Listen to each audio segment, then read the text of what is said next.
E aí, galera, como é que você tá, aluno? Como é que vocês estão, professores presenciais? Espero que todos estejam bem. Vamos dar continuidade aqui, então, ao nosso estudo do componente de biologia, a unidade 3, né? Eu, a professora Tabita Amorim, estou aqui juntinho com vocês, tá? E a gente vai, então, dar uma olhadinha, uma espiadinha no nosso material para ver o que a gente tem nessa aula. Eu acho que vocês vão curtir, viu? Vamos lá? Então, nós temos aqui a nossa aula 36.1, tá? Estamos caminhando, então, a gente vai ter aí logo a nossa revisão da unidade, revisão da recuperação, né? Tá ansioso? Deu alguma coisa ruim aí, né? A gente vai aí ter uma recuperaçãozinha aí pelo meio do caminho, tá bom? Da unidade 2, que é a nossa próxima aula, mas foca aqui na aula de hoje. Presta atenção, reprodução assexuada e reprodução sexuada. É isso mesmo, vamos lá olhar nossas habilidades. Então, reconhecer os processos da reprodução assexuada e sexuada, entender a reprodução humana em todas as etapas do seu desenvolvimento. Então, vamos lá, falar aqui, reprodução, galera, o que é esse trenzinho? A gente sabe que a reprodução é o maior objetivo, vamos dizer assim, da vida, né? Quando a gente fala da espécie humana, poxa, galera, a gente está falando de todos os seres vivos, não vamos ser egoístas, né? Quando a gente fala de espécie humana, hoje em dia existem muitas pessoas, né, casais aí optando de não ter filhos. Isso aí é uma opinião de cada um. Mas a reprodução é a forma de manutenção das espécies. Então, ela sempre precisou estar acontecendo para que as espécies que hoje nós conhecemos estejam aqui e possam ser estudadas. Lembra que a gente falou que devido à perda de hábitats, muitas espécies estão sendo perdidas? Muitas espécies a gente nem vai chegar a conhecer, infelizmente, porque já não estão mais, né? A cada segundo a gente perde aí algumas formas de vida, tá? Isso é muito triste, mas é um fato, uma realidade, certo?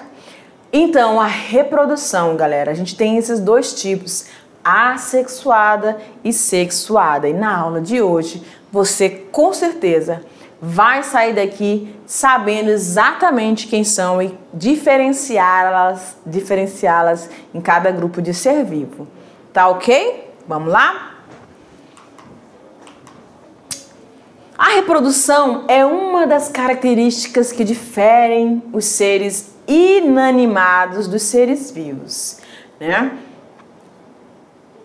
Para identificar, tem gente que faz assim, aquele joguinho, né? Ah, tá vivo ou não tá vivo? Se mexe, se mexe, tá vivo.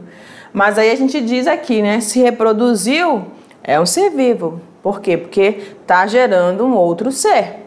Lembram da abiogênese lá, que eles falaram que a matéria, né, inanimada poderia, através da força vital, formar um novo ser? A gente sabe que isso aí foi derrubado, né? E a gente sabe que vida gera vida, né? Um ser surge a partir de um outro ser. Esse é o processo de reprodução e precisa estar acontecendo. No meio do percurso, muitas coisas podem estar acontecendo de grupo de ser vivo para grupo de ser vivo, né? Mas invertebrados, vertebrados, micro-organismos, todos passam pelo processo de reprodução, sim. Vamos olhar o material. Consiste no processo em que um ou mais organismos produzem descendentes, passando a eles uma cópia de todos ou de alguns dos seus genes. Galera, uma coisa bem legal aqui. Os genes que a gente porta no nosso material genético, nem todos se expressam. Por isso que, falando na espécie humana, de gestação para gestação, você vai ter diferenças de um filho para o outro.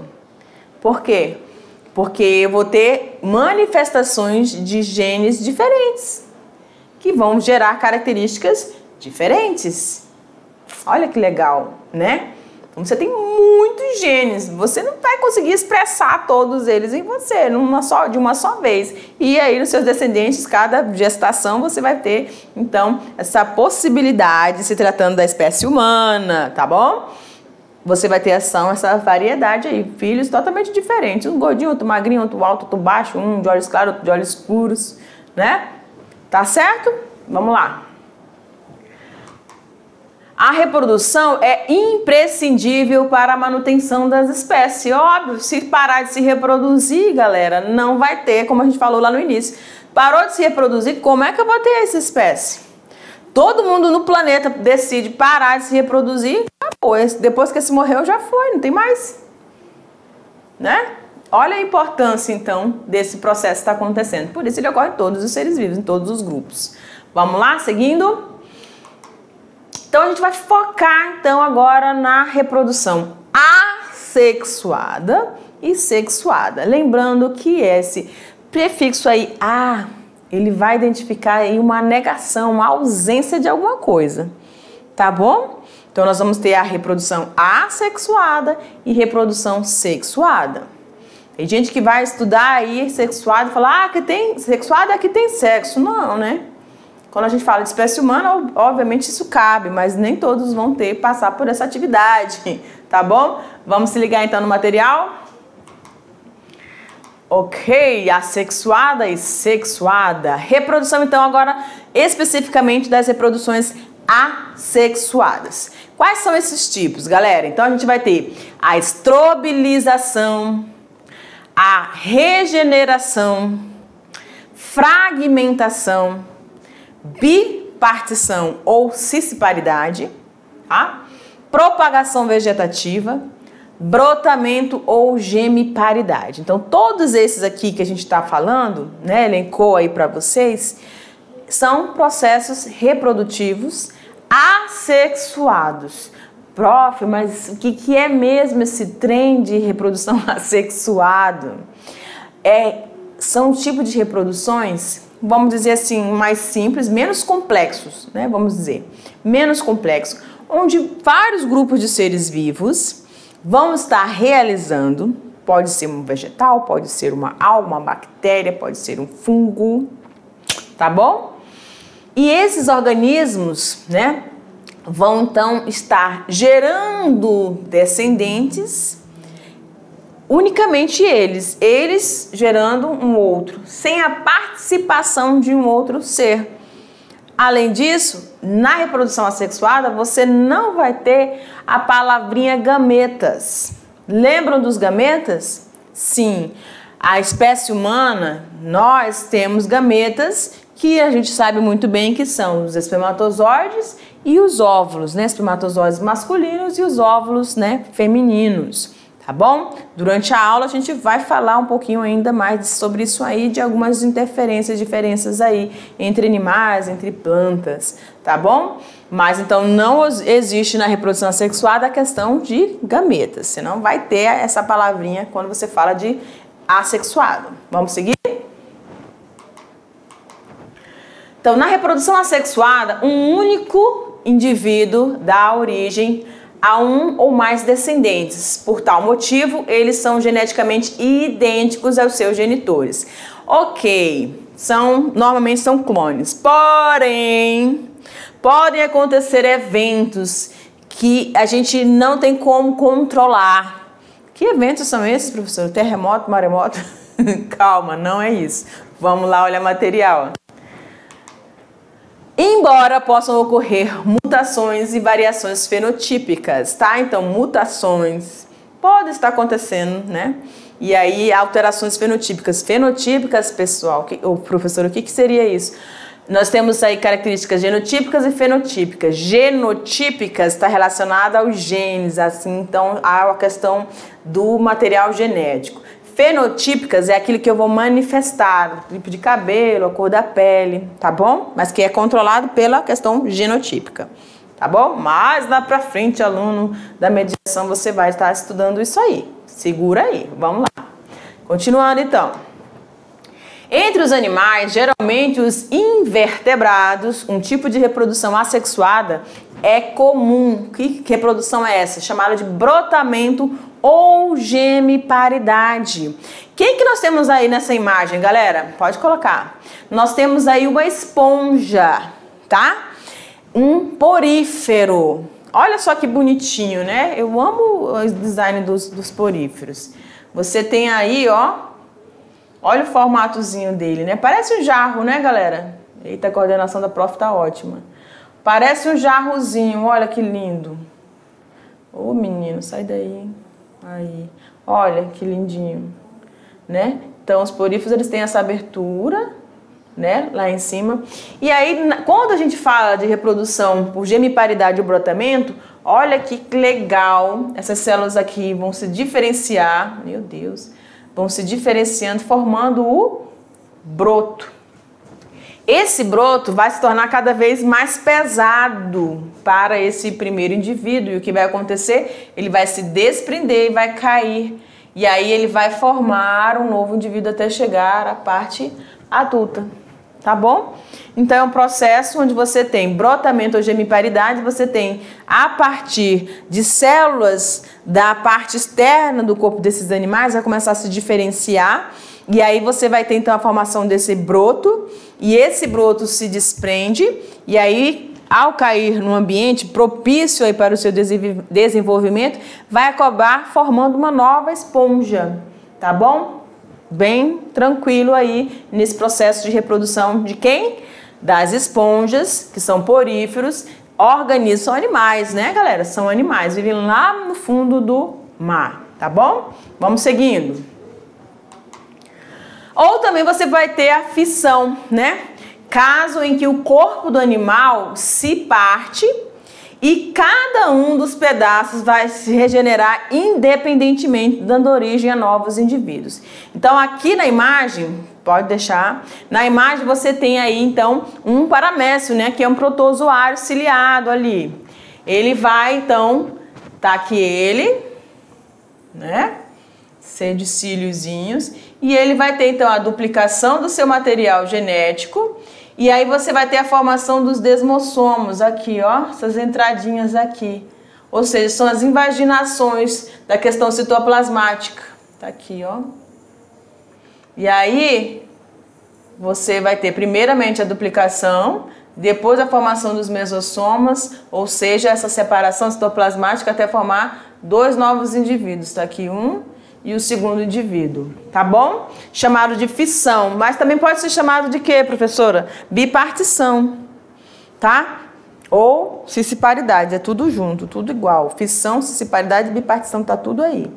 Tudo a mesma coisa, tá bom? Então a gente falou aí dos paramécios que são protozoários e aí você tem também, mostra lá, você também vai ter a ameba também passando por esse processo de reprodução assexuada. Então essa ameba aí, aquela que vão estar se locomovendo por pseudópodes, é um protozoário, né?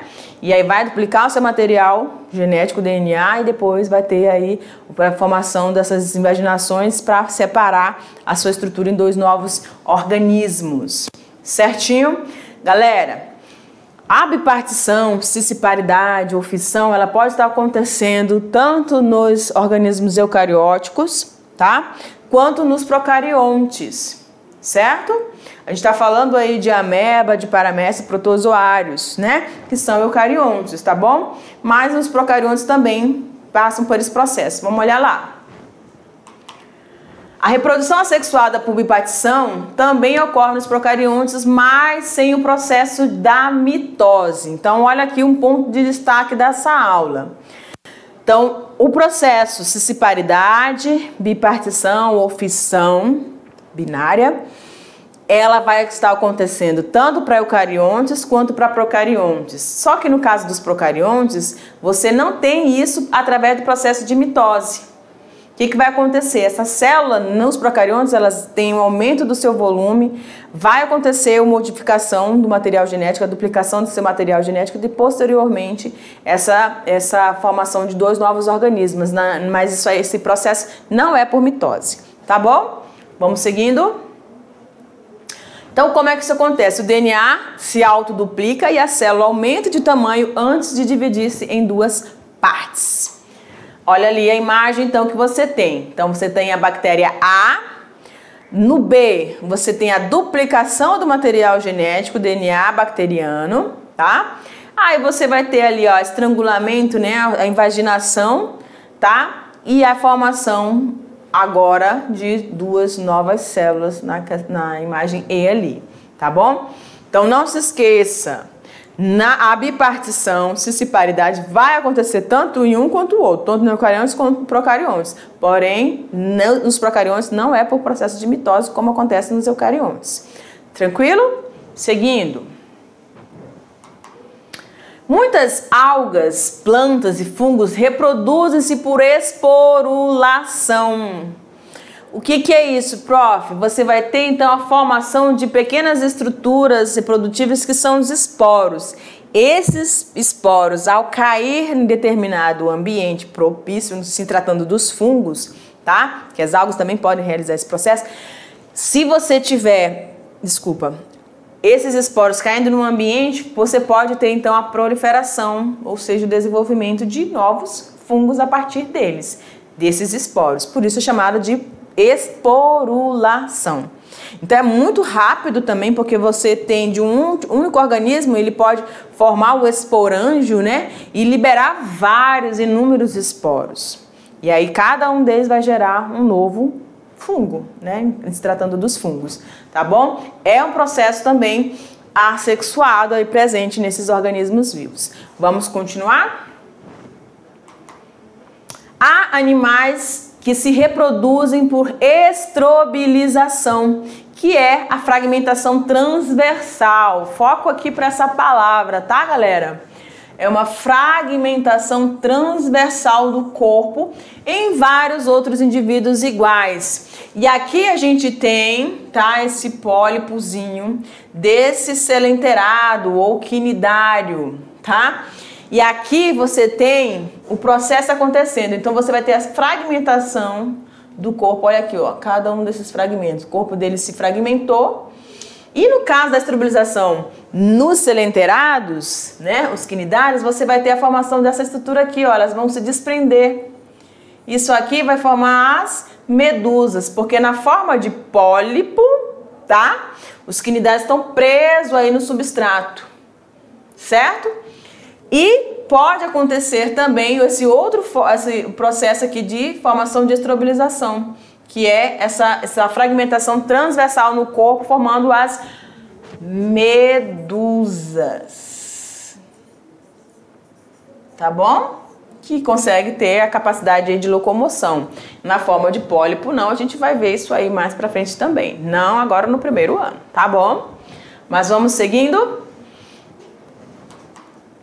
Então, olha aqui, você tem nessa imagem, tá?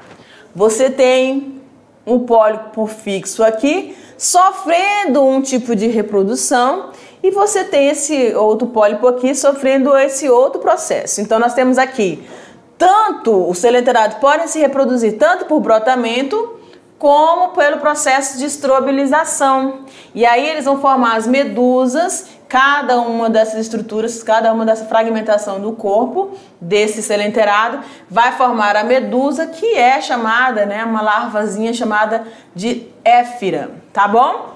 E aqui você tem o pólipozinho que vai formar o broto, certo?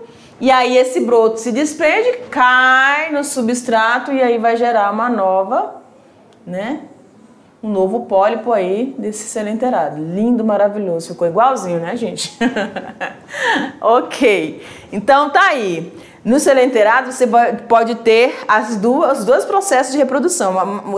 Grandes grupos de seres vivos vão poder ter mais de uma opção aí de formas de reprodução, tá bom? No caso aí do selenterado, você vai ter tantas formas de broto, tá? A hidra, né? Quanto também a formação ali dos pólipos a partir da fragmentação transversal, onde você vai ter as medusas, né? As larvinhas chamadas de éfiras.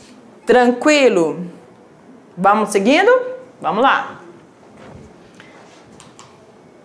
Cadê? É isso mesmo. Alguns animais em condições especiais podem se reproduzir por regeneração. Agora aqui pra mim, gente, deixa eu deixar isso uma coisa bem clara, né? Presta atenção. Quando na sua casa você já deve ter observado, né? Alguns calanguinhos, né? Lagartinhos, tá? A briba, por exemplo, tá? Lagartixa, né? Elas têm essa capacidade de desprender parte da cauda, assim como alguns répteis, né? Alguns lagartos, tá certo? Desprende parte da cauda. Porém, contudo, todavia, se você pegar aquele pedacinho que se desprendeu do resto do corpo, vai apodrecer e vai morrer. Você não vai ter a formação de um novo lagarto, de uma nova briba, não, tá? Então, se desprendeu. O que vai acontecer nesse indivíduo que perdeu aquela partezinha? Vai regenerar somente a cauda. Então não confunda a regeneração de parte de um organismo para o processo de regeneração considerado reprodução assexuada, que é o que a gente vai estar vendo aqui. Vamos olhar lá. Então, esses animais têm essa capacidade, né? Experimentos sobre regeneração já foram realizados com a planária, tá? Que é um plateuminto, né? Uma planária cortada em vários pedaços pode originar uma nova planária de cada pedacinho. Então, gente, olha aqui. Eu posso pegar essa planária, dividi-la aqui, aqui, assim. Cada pedacinho desse, galera, cada pedacinho dessa planária vai ter a capacidade de gerar uma planária inteirinha. Então, se eu cortei ali, eu não lembro quantos cortes eu fiz ali, mas cada um, vamos dizer que sejam uns 10. Cortei ali uns 10. 1, 2, 3, 4, 5, 6, 7, 8, 9, 10. Olha, acertei. Então, esses 10 pedacinhos em que eu fragmentei o corpo dela todinha, cortei ela todinha, vai formar 10 novas planárias. Então, regeneração, quando eu tenho a formação de um pedacinho, tem a formação do indivíduo completo, aí sim é a reprodução, tá bom? Então, as estrelas do mar, né, os equinodermos também podem sofrer isso. Você pode pegar ali, tá, partes do disco central das estrelas do mar, você vai conseguir também ter a formação de várias estrelas do mar, desde que tenha parte do disco central, que aí é um detalhe. Tá bom? Vamos seguindo? Agora vamos falar sobre a reprodução sexuada.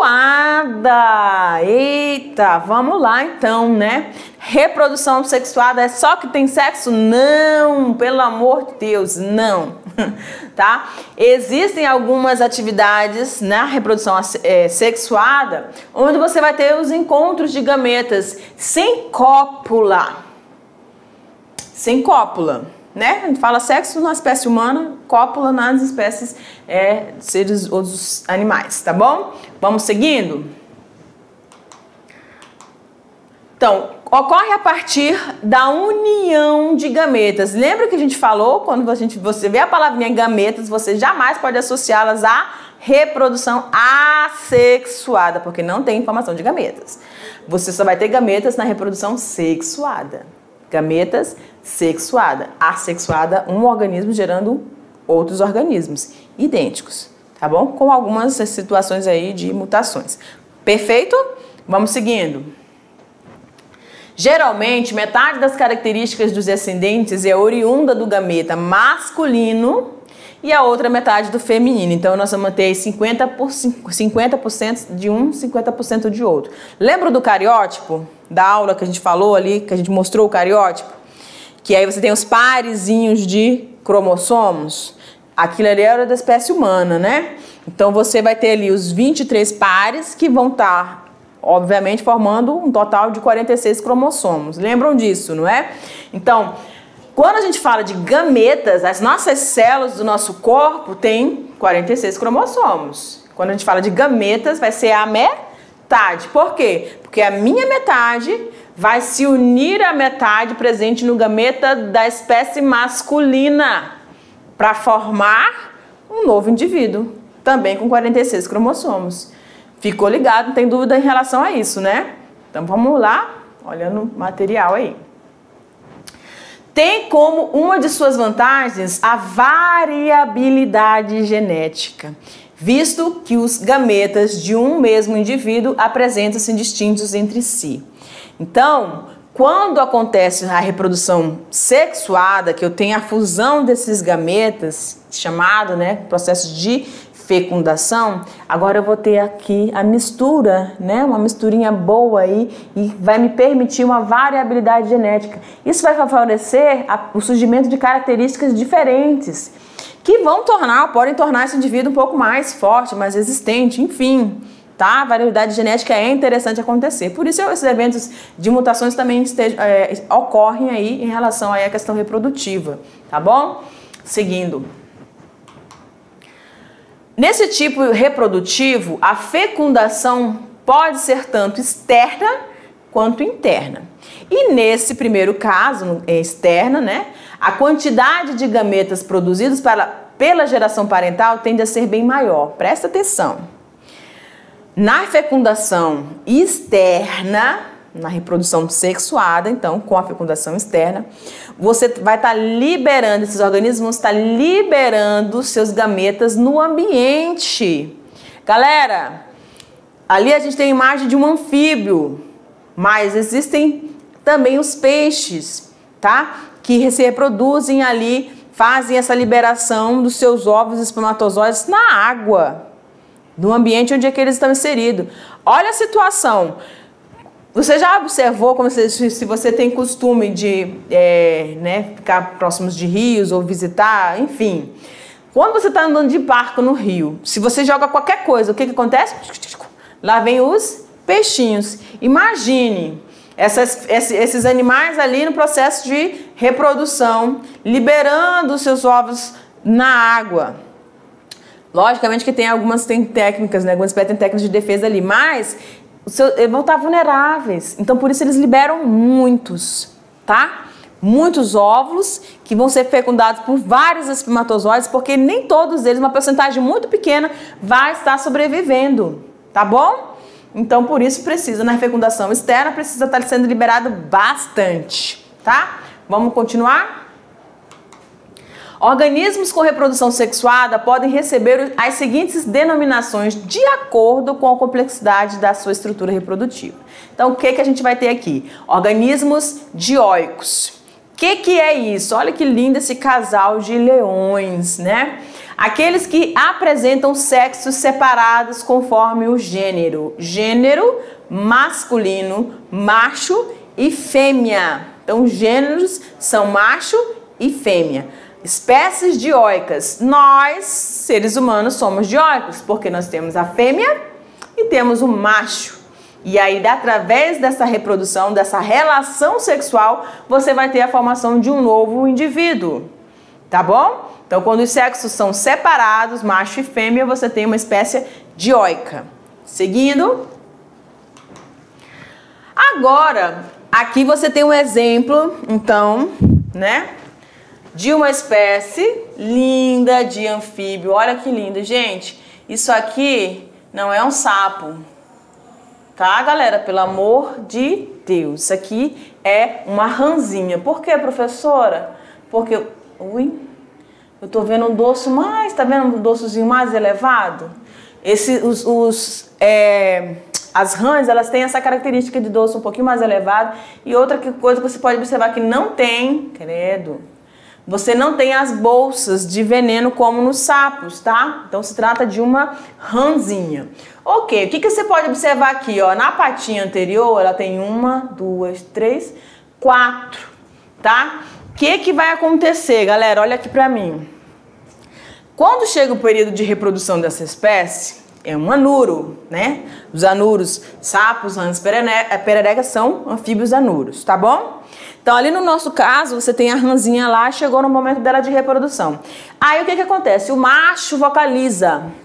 Você já passou numa lagoa, num rio, ou à noite aí, próxima sacada, aquela vocalização, maravilhosa. Muitas espécies ali vocalizando. Os machos vocalizam para as fêmeas são atraídas, elas ficam encantadas com a voz do seu amado, chegam ali e esses machos fazem o que a gente chama, lá na imagem, do amplex. Mostra lá a imagem. Ele tá dando, ali a fêmea tá embaixo, tá vendo? E o macho sobre ela, né? Não existe cópula, galera, pelo amor de Deus. Não existe cópula, tá? Ele faz o chamado abraço do amplexo, né? Amplexo nupcial. Que lindo, né? O que acontece? Ele tem quarto já na patinha anterior. Um quinto dedo, né? Somente no período reprodutivo vai aparecer. Ele é bem escuro, bem resistente, bem durinho. O que ele vai fazer nesse abraço, né? Amplexo nupcial? Ele vai abraçar, ele vai massagear o ventre da fêmea. Ela vai ficar muito à vontade, vai começar a liberar ambos, né? Vão começar, olha lá na imagem, vão começar a liberar os seus gametas, tanto os espermatozoides, olha aqui, quanto os óvulos, que vão agora formar, né?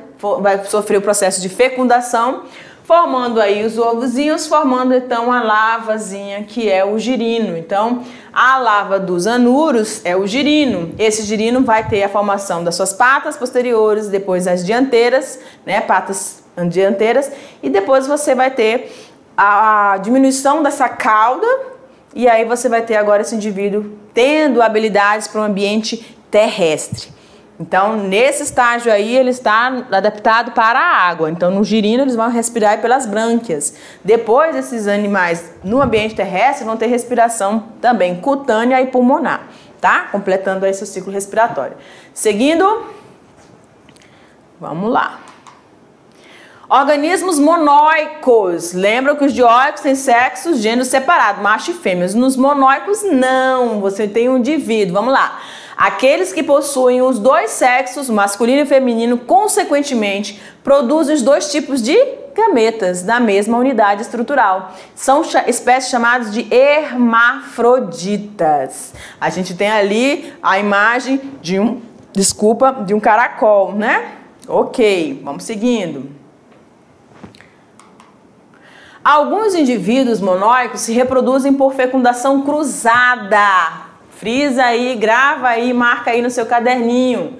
Fecundação cruzada, nesse caso, propiciando variação genética com enorme frequência em plantas e oligoquetas como a minhoca. Aí você tem a minhoquinha ali, ó, se esticando todinha para seu momento ali de reprodução, tá? E olha que interessante, vamos mostrar a imagem ali. Olha lá, né? O momento love, só love das minhocas.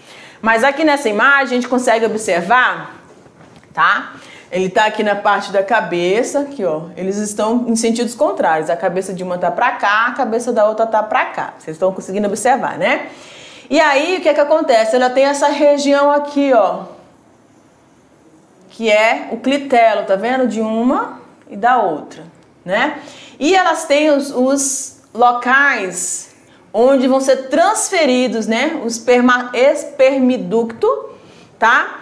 Ambas vão ter, e elas também têm testículos e ovários, ou seja, estruturas, né, que vão produzir óvulos e espermatozoides aí, tá?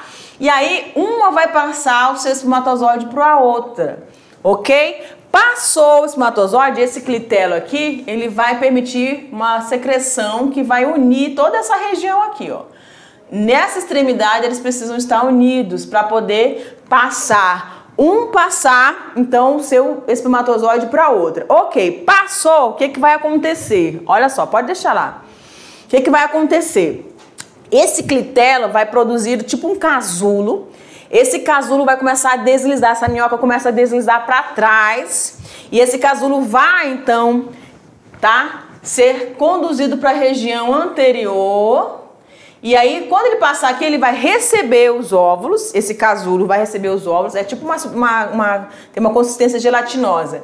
Vai receber os óvulos, vai receber os espermatozoides e aí vai ficar aqui até ser liberado aqui com os óvulozinhos fecundados, tá bom? No solo mesmo ele vai depositar esse casulozinho aí, tá? Então, as minhocas e algumas plantas vão ter esse processo de reprodução, de fecundação cruzada, onde elas produzem tanto gametas masculino quanto feminino, só que elas passam o seu gameta masculino para outra, né, o outro indivíduo da mesma espécie.